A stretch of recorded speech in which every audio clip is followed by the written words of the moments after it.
Hello friends, welcome back to my YouTube channel. आज की इस वीडियो में हम अपने पिछले टॉपिक को कवर करेंगे जिसमें हम टेंस को पढ़ रहे थे और हमने पिछली वीडियो में टेंस के सारे पार्ट्स जान लिए थे, सारे पार्ट्स को पहचान लिया था। तो आज हम उसका पहला पार्ट पढ़ने जा रहे हैं जिसका नाम है प्रेजेंट इंडेफिनिट टेंस।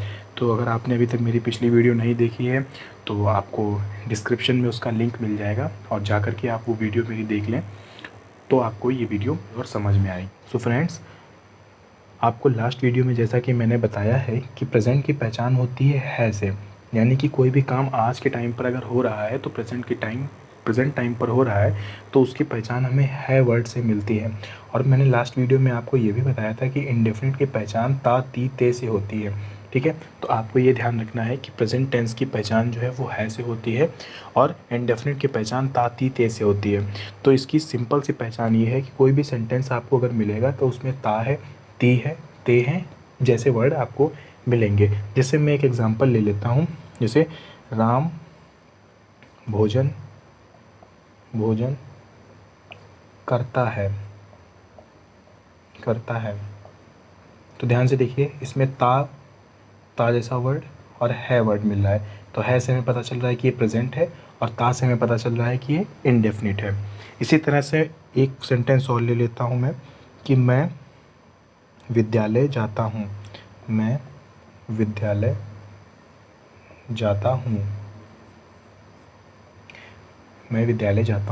तो देखिए, इसमें हूँ से पता चल रहा है कि आज प्रेजेंट की बात कर रहे हैं, तो ये प्रेजेंट की टेंस को ये दर्शाता है हूँ। और ता से हमें पता चलता है कि ये इंडेफिनिट टेंस है। ठीक है, तो ये सिंपल से कुछ एग्जांपल थे जो कि आपको ध्यान में रखने होंगे।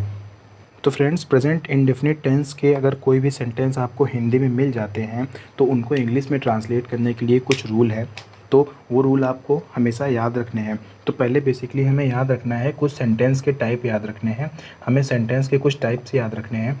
सेंटेंस के देखिए यहाँ पे बेसिकली हमें 4 पार्ट्स यहाँ मिलेंगे। कितने पार्ट्स मिलेंगे? हमें 4 पार्ट्स मिलेंगे। हमें उन 4 पार्टों में ध्यान रखना है। हमें मेनली 4 पार्ट मिलते हैं। 4 पार्ट में एक अफर्मेटिव सेंटेंस हो गया जिसे हम पॉजिटिव सेंटेंस भी कह देते हैं, या कई केसेस में हम उसे सिंपल सेंटेंस भी कह देते हैं। ठीक है, तो ये पहला टाइप आपको सेंटेंस का मिल गया। दूसरा सेंटेंस जो होता है वो हमारा नेगेटिव होता है हमारा सेंटेंस। ठीक, एंड द थर्ड इज क्या होता है हमारा? वो हमारा इंट्रोगेटिव होता है। और जो चौथा हमारा पार्ट है वो इंट्रोगेटिव और नेगेटिव दोनों होता है। क्या हैं ये 4 पार्ट्स? इनको समझते हैं। देखिए, अफर्मेटिव और सिंपल सेंटेंस की जो पहचान होती है, इसमें किसी भी तरह से कोई भी बात डिफाइन नहीं होती है कि वो बात हमें नकारात्मक रूप से मिल रही है या हमें प्रश्नात्मक रूप से मिल रही है। हमें उसमें सीधे से अपनी बात को रखने का मौका मिलता है। जैसे कि मैं एक एग्जांपल ले लेता हूँ कि राधा गाना गाती है। ठीक है, तो ये सिंपल सा सेंटेंस है। इसमें किसी भी तरह से हमें कुछ भी डाउट नहीं हो रहा है, किसी भी तरह से हमें इसमें नेगेटिविटी नहीं मिल रही है। तो ये सिंपल सा हमारा सेंटेंस होगा कि राधा गाना गाती है। जाहिर सी बात है कि राधा गाना गा रही है, तभी राधा गाना गाती है। ठीक है, एक ये पहला हमारा एग्जाम्पल हो गया अफर्मेटिव या पॉजिटिव सेंटेंस में, क्योंकि इसमें पॉजिटिव बात को पता चल रहा है, ना कि किसी भी तरह से नेगेटिव बात या इंट्रोगेटिव जैसी बात। The second type is negative. अभी निगेटिव क्या होता है? तो देखिए, कई बार निगेटिव हम लोग इस तरह से लिखते हैं, NIG वाला निगेटिव लिखते हैं, लेकिन हमेशा ये वाला निगेटिव ही सत्य है। और ये वाला निगेटिव कई लोग लिखते हैं, गलती भी करते हैं, इसीलिए मैंने इसको यहाँ पे आपको लिख कर दिखाया है कि ये निगेटिव अलग है और ये नेगेटिव सेंटेंस को ये नेगेटिव सेंटेंस है। ठीक है, आपको याद रखना, निगेटिव को लिखने के लिए NEG वाली निगेटिव होता है। ठीक है, तो दोस्तों, नेगेटिव सेंटेंस की पहचान ये होती है कि नेगेटिव सेंटेंस में नहीं जैसा शब्द मिलता है। नहीं और कभी नहीं जैसे शब्द इसमें यूज़ में होते हैं। कभी नहीं जैसे शब्द यूज़ होते हैं। जैसे मैं एक एग्जांपल ले लेता हूँ। मैंने एग्जांपल लिया, वह लड्डू कभी नहीं खाता है। वह लड्डू कभी नहीं खाता है।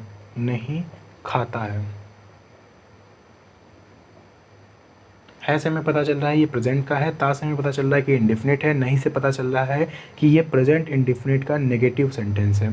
ठीक है, ये इतना सिंपल सा था। आपको इतना सिंपल सा सेंटेंस याद रखने हैं, ये एग्जांपल आपको याद रखने हैं।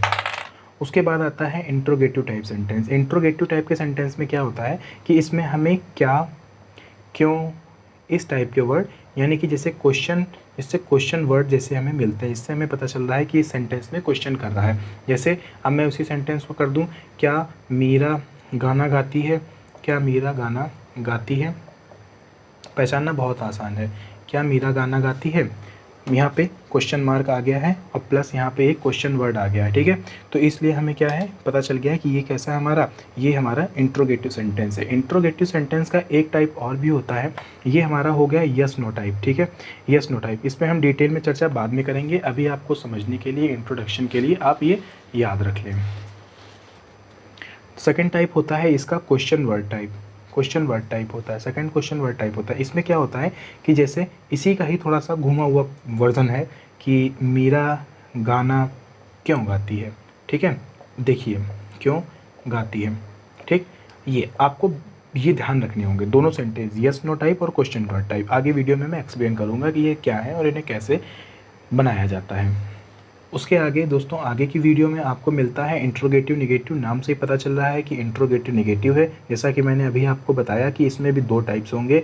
जैसे कि इंट्रोगेटिव है तो इंट्रोगेटिव के दो टाइप होते हैं, एक यस नो टाइप होता है और एक होता है क्वेश्चन वर्ड टाइप। आपको ये याद रखने हैं, ठीक है। तो इंट्रोगेटिव नेगेटिव में अगर हम एक एग्जाम्पल लेते हैं तो मैं एक सिंपल सा एग्जाम्पल लेता हूँ। मोहन विद्यालय जाता है, विद्यालय नहीं जाता है, विद्यालय नहीं जाता है, ठीक है। इसी के आगे मैं अब क्या लगा दूँ, इंट्रोगेटिव के लिए क्या लगा दूँ, तो ये मेरा यहाँ पे क्वेश्चन मार्क, और ये देखिए एक तरह का मेरा सेंटेंस बन गया, क्या मोहन विद्यालय नहीं जाता है, ठीक है। इसी तरह से अब हम क्वेश्चन वर्ड वाला एग्जांपल लेते हैं। इसमें जैसा कि आपको ध्यान रखना चाहिए, जैसा कि मैंने अपनी पिछली बार में आपको बताया, पिछले इंट्रोगेटिव में बताया कि दो टाइप के होते हैं क्वेश्चन वर्ड। क्वेश्चन वर्ड वाले में हमेशा एक क्वेश्चन वर्ड मिलता है, जैसे क्यों, क्या, कैसे, ठीक है, इस टाइप के वर्ड मिलते हैं। मोहन, अब इसमें देखिए क्या होगा कि मोहन विद्यालय, इसका एग्जांपल है मोहन विद्यालय क्यों नहीं जाता है, ठीक है, क्यों नहीं जाता है, ठीक है। तो ये हमारा यस नो टाइप हो गया और ये हमारा क्वेश्चन वर्ड टाइप होगा। आई होप कि आपको ये समझ में आया होगा कि सेंटेंस हमारा कितने प्रकार का होता है। सेंटेंस हमारे चार टाइप्स के होते हैं। इसमें मेनली चार टाइप के सेंटेंस पढ़ने, अफर्मेटिव यानी कि पॉजिटिव या सिंपल सेंटेंस, कुछ भी आप कह दें, देन निगेटिव, फिर उसके बाद इंट्रोगेटिव और interrogative negative. Affirmative sentence, simple sentence जो होते हैं, इसमें किसी भी तरह से हमें कोई डाउट नहीं होता है क्वेश्चन में। नेगेटिव सेंटेंस में हमें नहीं जैसे वर्ड मिलते हैं, नहीं वर्ड तो मिलता ही मिलता है। इसमें हमें नेगेटिव बात के, काम के ना होने की हमें क्या होती है, उसमें जानकारी मिलती है। इंट्रोगेटिव में हमें डाउट होता है कि क्वेश्चन मार्क मिलेगा, सबसे बड़ी पहचान तो ये है कि इसमें क्वेश्चन मार्क मिलेगा और वर्ड से पता चल रहा होगा इसमें कुछ ऐसे वर्ड मिलेंगे, क्या, क्यों, कब, कैसे, ऐसे वर्ड मिलेंगे, तो हमें याद रखना चाहिए कि ये इंट्रोगेटिव सेंटेंस है। And the last one is interrogative negative. Interrogative यानी कि इसका क्वेश्चन मार्क भी आपको मिलेगा, एक क्वेश्चन वर्ड भी मिलेगा, ये देखिए क्वेश्चन वर्ड भी मिलेगा, और नेगेटिव का आपको नहीं भी इसमें मिलेगा, ठीक है। तो स्टूडेंट्स अब आगे समझते हैं कि इंट्रोगेटिव टाइप सेंटेंस में, अब मैंने आपको दो टाइप बताए। इंट्रोगेटिव सेंटेंस में दो टाइप के सेंटेंस बताया। पहला सेंटेंस मैंने बताया यस नो टाइप और दूसरा बताया है कि क्वेश्चन वर्ड टाइप होते हैं। तो इसमें अंतर क्या होता है, दोनों कैसे सेंटेंस होते हैं, इनको समझते हैं। देखिए यस नो टाइप के जो क्वेश्चन होते हैं, इसको मेनली बनाने में थोड़ा सा अंतर होता है। देखिए जैसे मैं अगर आपसे एक क्वेश्चन पूछता हूँ, मैं एग्जाम्पल लेता हूँ, जैसे मैंने आपसे क्वेश्चन पूछा, क्या आप खाना खाते हैं। मैंने एक क्वेश्चन पूछ लिया आपसे, खाना खाते हैं, मैंने आपसे क्वेश्चन पूछा, तो आप इसका जवाब मुझे यस या नो में दे सकते हैं। अगर आप खाना खाते होंगे तो मुझे आप आंसर यस में देंगे, अगर नहीं खाते होंगे तो आप मुझे आंसर नो में देंगे, ठीक है। इस सेंटेंस से ही पता चल रहा है कि आपसे मैं हाँ या ना में, यानी कि यस और नो में जवाब ले सकता हूँ। अब मैं, अगर आप खाना खाते हैं तो आप बोलेंगे यस, अगर आप नहीं खाते हैं तो आप बोलेंगे नो। इसी तरह से क्वेश्चन वर्ड टाइप में क्या होता है, क्वेश्चन वर्ड टाइप में, अब क्वेश्चन वर्ड टाइप का एग्जांपल लेते हैं, जिसमें क्वेश्चन में थोड़ा सा इसमें हल्की सी बात को घुमा दिया जाता है। आप खाना क्यों खाते हैं, क्यों खाते हैं, ठीक है। अब जाहिर सी बात है कि इस सेंटेंस से आपको पता चल रहा है और आप आंसर यस या नो में नहीं दे सकते हैं, क्योंकि मैंने यहाँ पे आपसे किसी भी तरह से ये नहीं पूछा कि आप खाते हैं कि नहीं खाते हैं, आपसे आपकी जवाब नहीं पूछा, बल्कि आपसे रीज़न पूछा है। तो ऐसे सेंटेंस जिसमें कोई भी रीज़न देना पड़े, है ना, कोई भी रीज़न देना पड़े हमें, ठीक है, ऐसे कोई भी सेंटेंस जिसमें हमें कोई रीज़न देना पड़े, क्वेश्चन वर्ड टाइप सेंटेंस होते हैं। ये हमारी पहली पहचान हो गई, ठीक है। और जिसमें हमें डायरेक्ट आंसर देना पड़ता हो, यानी कि डायरेक्ट आंसर जिसमें हमें देना है, वो हमारे कैसे हो गए, हमारे यस नो टाइप सेंटेंस हो गए, ठीक है। आपको याद रखने हैं, ठीक है। अब इसमें सेकेंड पॉइंट नोट करने वाला ये है कि जैसे कि मैंने अभी आपसे पूछा कि क्या आप खाना खाते हैं, इसमें देखिए क्या नाम का वर्ड, यानी कि ये जो वर्ड है इसको हम लोग कई बार क्या बोलते हैं, देखिए इस सेंटेंस यस नो टाइप वाले सेंटेंस को हम लोग फर्स्ट टाइप भी बोलते हैं। क्या बोलते हैं हम लोग, फर्स्ट टाइप के सेंटेंस भी इसको बोल देते हैं कि फर्स्ट टाइप इंट्रोगेटिव, और हम इसको सेकेंड टाइप के इंट्रोगेटिव भी बोल देते हैं, ठीक है। आपको ये नाम याद रखना है, फर्स्ट टाइप और सेकंड टाइप, ठीक है। अगर आप भूल जाते हैं, अगर आप इस तरह से नहीं याद रख पाते, यस नो नहीं याद रख पाते, तो आप फर्स्ट सेकंड टाइप याद रखें। देखिए फर्स्ट सेकंड टाइप याद करना बहुत ईजी है। कैसे, जब भी कभी हमें ये देखिए क्वेश्चन वर्ड्स होते हैं, क्वेश्चन वर्ड्स क्या होते हैं, क्या, क्यों, जिससे हमें पता चला कि क्वेश्चन कर रहा है कोई हमसे, ठीक है। तो जैसे हमें पता चल रहा है कि ये क्वेश्चन वर्ड है, अब ये क्वेश्चन वर्ड देखिए सेंटेंस के पहले ही पड़ गया, यानी कि फर्स्ट में ही पड़ गया, सेंटेंस से स्टार्टिंग में हमें मिल गया। तो देखिए फर्स्ट पे ही, मतलब फर्स्ट नंबर पे ही हमें क्वेश्चन वर्ड मिल गया। जब हमें कभी फर्स्ट नंबर पे क्वेश्चन वर्ड मिल जाए, हमें कोई भी क्वेश्चन वर्ड हमें फर्स्ट नंबर पे मिल जाए, तो वो हमारा यस नो टाइप सेंटेंस हो गया या फर्स्ट टाइप सेंटेंस, आप उसे बता दें, ठीक है। और अब देखिए यहाँ पे फर्स्ट पे नाम मिलकर के कहीं हमें बीच में मिल रहा है, यानी कि बीच में मिलने का मतलब कह रहे हैं कि ये सेकंड आ गया, मान लेते रेस हुई और ये सेकंड आया है, क्वेश्चन वर्ड सेकंड आया है, तो ये हमारा कैसा हो गया, जहाँ पे क्वेश्चन वर्ड सेकंड टाइप में आ जाए, यानी कि सेकंड नंबर पे आ जाए। सेकंड नंबर का मतलब ये बीच में कहीं पर आ जाए, मतलब फर्स्ट यहाँ पे ना आकर के कहीं इधर उधर आ जाए, तो ये हमारा क्या है, ये हमारा सेकंड टाइप है, ठीक है। ये हमारा क्या है, सेकंड टाइप है, यानी कि जब क्वेश्चन वर्ड हमें सेकंड नंबर पे मिल जाए तो ये हमारा क्वेश्चन वर्ड टाइप है, और अगर हमें फर्स्ट नंबर पे क्वेश्चन वर्ड मिल जाए तो ये हमारा यस नो टाइप होता है, ठीक है। आपको याद रखना है। आई होप आपको समझ में आया होगा। सो फ्रेंड्स, अब हम अपना अफर्मेटिव सेंटेंस को,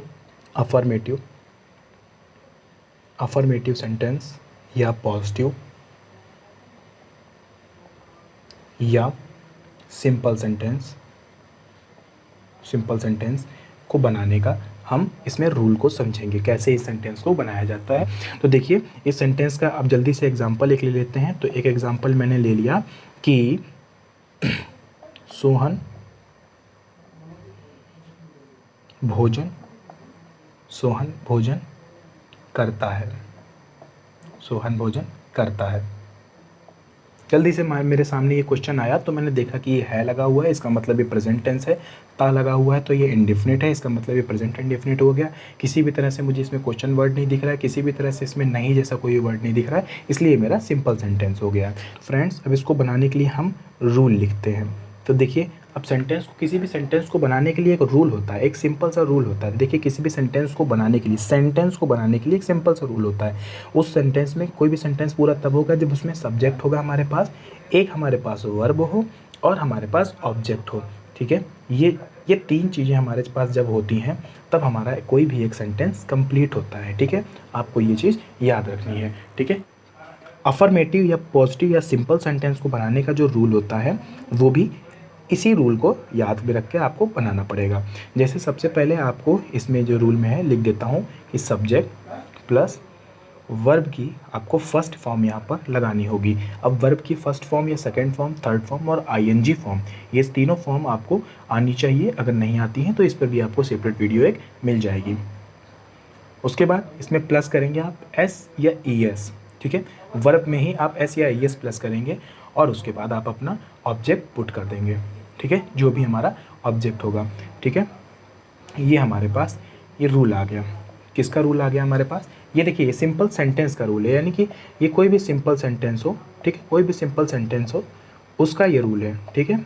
और ये हमारा रूल किस चीज़ का है, ये हमारा रूल है अफर्मेटिव सेंटेंसेस का, ठीक है। ये हमारा रूल किस चीज़ का है, अफर्मेटिव सेंटेंसेस का है। तो आइए थोड़ा सा इसे और डिटेल में समझ लेते हैं कि सब्जेक्ट, वर्ब और ऑब्जेक्ट क्या है। तो देखिए सब्जेक्ट हमारा वो होता है जो काम को करता है। क्या करता है, काम को करता है, ठीक है। ये काम को करता है, इसलिए इसको हिंदी में कर्ता बोलते हैं। क्या बोलते हैं, कर्ता, जो काम को कर रहा है। जैसे सोहन यहाँ पे मान लिए सब्जेक्ट है क्योंकि ये काम को कर रहे हैं। वर्ब वो होती है जो काम हो रहा होता है या फिर क्रिया जिसको बोलते हैं, है ना, जो काम होता है उसे हम कहते हैं, यानी कि काम, जो भी काम है, ठीक है, यानी कि इसको हिंदी में कहते हैं क्रिया, ठीक। उसके बाद SAIS इसमें लगने वाला है, वो मैं आपको अभी बताता हूँ। ऑब्जेक्ट का मतलब है कि जिस पर काम हो रहा हो, ठीक है ना, जिस पर कार्य हो रहा हो, जिस पर कार्य किया जा रहा हो, ठीक है, जिस पर कार्य हो रहा हो, ठीक है, ऑब्जेक्ट। तो देखिए अपने एग्जाम्पल को ट्रांसलेट करने के लिए हम सबसे पहले यहाँ से सब्जेक्ट को लेंगे, इस रूल को देखेंगे। तो इस रूल में हमें बताया गया है कि पहले हमें अपने सेंटेंस को बनाने के लिए, सेंटेंस को इंग्लिश में ट्रांसलेट करने के लिए हमें अपने सब्जेक्ट की आवश्यकता होगी। तो यहाँ पे काम को सोहन कर रहे हैं क्योंकि सोहन भोजन को कर रहा है, ठीक है, सोहन ही भोजन को कर रहा है, तो ये इस कर्ता हो गया, हमारे लिए सब्जेक्ट हो गया। तो हम यहाँ पे लिख देंगे सोहन, ठीक है। उसके बाद हमारे पास वर्ब, अब हम वर्ब को ढूंढेंगे। तो वर्ब है भोजन करना, यानी कि करना, ईट करना, यानी कि भोजन करना का मतलब ईट करना, भोजन को खा रहा है, ठीक है, तो भोजन को ईट करा देते हैं, ठीक है। अब इसमें एस या ES लगेगा, तो दोनों में से हम इसमें क्या लगाएंगे, हम S लगाएंगे, ठीक है। S या ES कब लगता है उसका भी आपको वीडियो के आगे आपको एक चार्ट मिल जाएगा छोटा सा, आप उसको पढ़ लें, S या ES कब लगता है, ठीक है।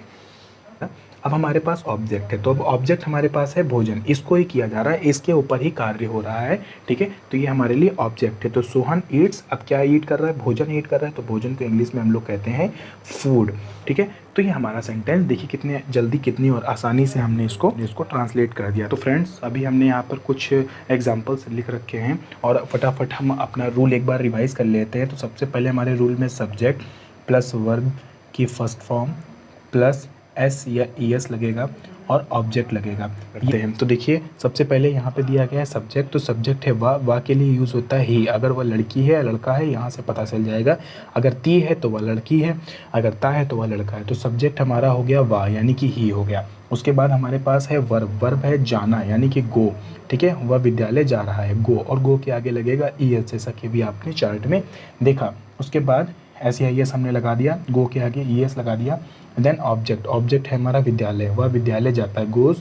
अब देखिए बीच में एक प्रोपोजिशन लगाएंगे क्योंकि अब हमें विद्यालय को भेजना है ना, तो आप इस सेंटेंस को ऐसे समझ सकते हैं, वह विद्यालय को जाता है, ही गोज़ टू स्कूल, ठीक है, स्कूल। सिंपल सा सेंटेंस हमने इसको ट्रांसलेट कर दिया। दूसरा सेंटेंस है वह रोज़ नहाता है, ठीक है, तो सब्जेक्ट है हमारे पास वह, यानी कि ही, ठीक है। अब वर्ब हमारे पास है नहाना, ठीक है, ये नहाता यानी कि नहाना हमारे पास वर्ब है, वर्ब की फर्स्ट फॉर्म लगेगी, होती है बाथ, ठीक है, बाथ। उसके बाद S या ES लगेगा तो हम इसमें S लगा देंगे, बाथ्स। अब ऑब्जेक्ट क्या है कि वो रोज़ नहाता है, ठीक है, रोज़ नहाता है, बाथ्स एवरी डे, ठीक है, एवरी डे। ये सेंटेंस ट्रांसलेट हो गया। आफ्टर दैट उसके बाद हम आगे फिर से देखते हैं। तो माता, इसमें सब्जेक्ट क्या है, माता जी, ठीक है, इसमें सब्जेक्ट है माता जी, तो माता जी को हम लोग कहते हैं मदर, ठीक है, मदर। उसके बाद वर्ब है, वर्ब में हमारा भोजन, पकाना, पकाना ये हमारा क्या है, वर्ब है, पकाना, यानी कि कुक, ठीक है, कुक। S या ES लगेगा तो हम इसमें S लगाएंगे, कुक्स। अब क्या पकाती हैं, ऑब्जेक्ट क्या है, भोजन, यानी कि कुक्स फूड, हमने फूड कुक करा दिया, ठीक है। तो देखिए फ्रेंड्स कितना ईजी है इसको सॉल्व करना, इसको ट्रांसलेट करना। उसके बाद पक्षी आकाश में उड़ता है, ठीक है, तो बर्ड पक्षी के लिए वर्ड लगा दिया। उसके बाद हमारा वर्ब है, तो वर्ब है उड़ता, यानी कि उड़ना, bird flies in the sky. आप ऐसा भी समझ सकते हैं कि मेक इंग्लिश इन हो गई। तो फ्रेंड्स आई होप कि आपको ये टॉपिक समझ में आया होगा। प्रेजेंट इंडेफिनिट टेंस का अफर्मेटिव या फिर सिंपल का रूल कभी आप नहीं भूलेंगे, आपको याद रहेगा। नेक्स्ट वीडियो आपको सेपरेट वीडियो मिल जाएगी हमारी प्रेजेंट इंडेफिनिट के नेगेटिव सेंटेंसेस के लिए। तब तक के हमारे चैनल पर बने रहिए, और अगर वीडियो अच्छी लगती है तो प्लीज़ लाइक कर दीजिए और चैनल को भी सब्सक्राइब कर दीजिए। वीडियो में लास्ट तक बने रहने के लिए धन्यवाद, थैंक यू।